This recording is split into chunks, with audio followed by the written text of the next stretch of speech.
ایک خاتون جب بھی اپنے شوہر کو پسند کا کھانا لاتی تو شوہر کہتا اچھا ہے لیکن میری ماں اس سے بہتر پکاتی ہے۔ بیوی شوہر کو مسکرا کر دیکھتی اور چلی جاتی، اور جب بھی بیوی اچھا پرفیوم لگاتی وہ اس سے کہتا کمال ہے، میری ماں کی خوشبو کی طرح ہے۔ وہ مسکرا کر رہ جاتی، اور اس طرح اس خاتون نے ساری زندگی ایسے ہی الفاظ سن سن کر گزاری، ماں کرتی ہے، ماں کہتی ہے، ماں کا پرفیوم، ماں کا کھانا پکانا وغیرہ وغیرہ۔ بیوی ہر بار مسکرا کر رہ جاتی۔ اس عورت کی ایک بہت خوبصورت عادت تھی کہ جب بھی اس کا شوہر کام سے گھر آتا تو بیوی ہمیشہ چہرے پر مسکراہٹ سے شوہر کا استقبال کرتی، کیونکہ وہ عورت جانتی تھی کہ بیوی کا ایک میٹھا بول شوہر کی دن بھر کی تھکان اتار دیتا ہے۔ اس لیے وہ جب بھی اس کا خاوند گھر آتا وہ شکوے شکایت کی بجائے چہرے پر مسکراہٹ سے استقبال کرتی، کیونکہ وہ اپنی بیوی اور بچوں کی خاطر دن بھر خون پسینہ ایک کر کے آ رہا ہے۔ شادی کے 27 سال بعد ان کی والدہ کا انتقال ہو گیا۔ والدہ کی تدفین کے بعد شوہر اکیلا بیٹھا تھا۔ اس کی بیوی اس کی آزمائش میں اسے تسلی دینے لگی تو اس نے اس سے کہا اب تمہارا کھانا پکانا میری ماں کے پکانے جیسا ہو گیا ہے، اور تمہاری باتیں میری ماں کی طرح ہیں، اور تمہاری ہنسی اور تمہاری خوشبو بھی میری ماں جیسی ہو گئی ہے۔ بیوی مسکرا کر بولی وہ کیسے؟ تو شوہر نے کہا میں نے تم سے 27 سال کی عمر میں شادی کی تھی اور ہماری شادی کو 10 سال ہو چکے ہیں، اب تم میری ماں جیسی سوچ رکھنے لگی ہو۔ بیوی کہنے لگی کہ آپ ریاضی کے پروفیسر ہیں، پھر بھی آپ کا حساب غلط ہے۔ شوہر نے کہا وہ کیسے؟ بیوی کہنے لگی میں جب تک زندہ ہوں آپ کی ماں کے برابر نہیں بن سکتی، ان کے 34 سال دینا میرے 27 سال کے برابر نہیں ہو سکتے، اور جس کے قدموں کے نیچے جنت ہے میں ان کے برابر نہیں ہو سکتی۔ خاوند فرتے جذبات سے رو پڑا اور کہنے لگا کیا تمہیں کبھی میری ماں سے تشبیہ دینے کی تکرار سے پریشانی نہیں ہوئی؟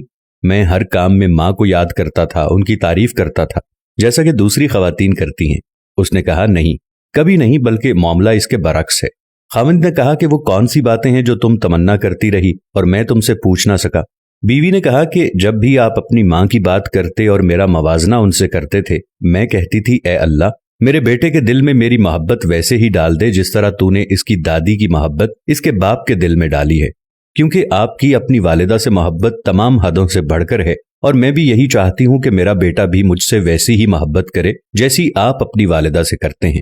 اور میرے سرتاج مجھے آپ پر فخر ہوتا تھا کیونکہ آپ کا بیٹا آپ پر ہی جائے گا۔ اللہ ہمیں والدین کی رضا حاصل کرنے والوں میں شامل فرمائے۔ اگر آج کی بہو یہ بات سمجھ لے، یہ گر سیکھ لے تو بڑھاپے میں پرسکون رہے گی۔ آج کسی کے بیٹے پر قبضہ جمانے کی کوشش کل اپنے بیٹے کو ہاتھوں سے نکال دے گی، کیونکہ یہ دنیا مکافات عمل کا نام ہے۔ آج کسی کی راہ میں تم پتھر رکھو گے تو آنے والا وقت تمہاری راہ میں پہاڑ بن جائے گا۔ مائیں راتوں کو جاگ کر بچوں کے لیے اپنا آرام سب کچھ قربان کر دیتی ہیں، اور باپ اپنے بیٹے اور اس کی ماں کے اخراجات پورے کرنے کے لیے دن بھر محنت و مزدوری کرتا ہے۔ اگر اللہ تعالیٰ نے والدین کے دل میں ان کی اولاد کے لیے بے پناہ محبت اور ایثار کا جذبہ نہ رکھا ہوتا تو یقیناً بچے کی صحیح معنوں میں پرورش اور تربیت نہ ہو پاتی۔ اب اگر یہی بچہ بڑا ہو کے اپنے والدین کو بڑھاپے کی حالت میں بے یار و مددگار چھوڑ دے، ان کے ساتھ حسن سلوک سے پیش نہ آئے، ان کی گستاخی و بے ادبی کرے، تو اس سے زیادہ بے انصافی اور ظلم کیا ہو سکتا ہے؟ اللہ تعالیٰ ہم سب پر رحم فرمائیں اور آپ سب پر خصوصی کرم فرمائیں۔ جن کے والدین زندہ ہیں ان کو اللہ لمبی عمر عطا فرمائے۔ امید کرتے ہیں آپ کو ہماری آج کی ویڈیو بھی ضرور پسند آئی ہوگی۔ ویڈیو کے بارے میں اپنی رائے کا اظہار ضرور کریں۔ جزاک اللہ۔